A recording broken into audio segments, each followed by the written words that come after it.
Hello, நான் இப்போ சொல்ல போகிற வாக்கியத்தை உடனே ஆங்கிலத்துக்கு மாற்றி பேச உங்களால் முடியுமா? இதோ கேட்டுக்கோங்க. அவர் கேட்டது எனக்கு புரியாததால் அவர் எதிர்பார்த்த பதிலை நான் அளிக்கவில்லை.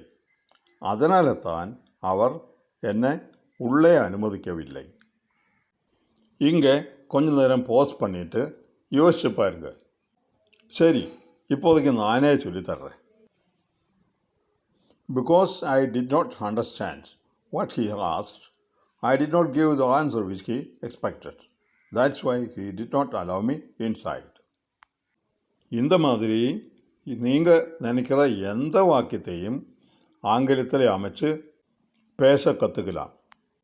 நீங்கள் எங்கே இருந்தாலும் பரவாயில்ல, நீங்கள் கேப்டன் இங்கிலீஷ் இன்டர்நேஷ்னல் ஆன்லைன் கோர்ஸில் சேர்ந்துக்கோங்க. டீட்டெயில்ஸ் ஸ்க்ரீனில் தெரியுது இல்லைங்களா? சரி, எங்கள் ஆன்லைன் கோர்ஸில் உங்களுக்கு சேர முடியலைன்னா இதை எஃபெக்டும் ரிசல்ட்டும் கிடைக்கிற மாதிரி அமைச்சிருக்கிற எங்கள் ஃபுல் கோர்ஸ் பேக்கேஜ் வாங்கிக்கலாம். ஸ்க்ரீனில் கொடுத்துருக்கிற டீட்டெயில்ஸை படித்து பாருங்கள். ஜாயின் பண்ண விரும்புகிறீங்கன்னா ஸ்க்ரீனில் தெரிகிற நம்பருக்கு கால் பண்ணுங்களே. 9440178131. இதே மாதிரி இங்கிலீஷ் நாலேஜ் டெஸ்டிங் வீடியோஸ் நீங்கள் விரும்புகிறீங்கன்னா நம்ம சேனலை கொஞ்சம் சப்ஸ்கிரைப் பண்ணிடுங்க, லைக் பண்ணிடுங்க, பெல் பட்டனும் அமர்த்திடுங்க. அப்புறம் உங்கள் ஒப்பீனியன் கமெண்ட் பாக்ஸில் எழுதிடுங்க. தேங்க்யூ.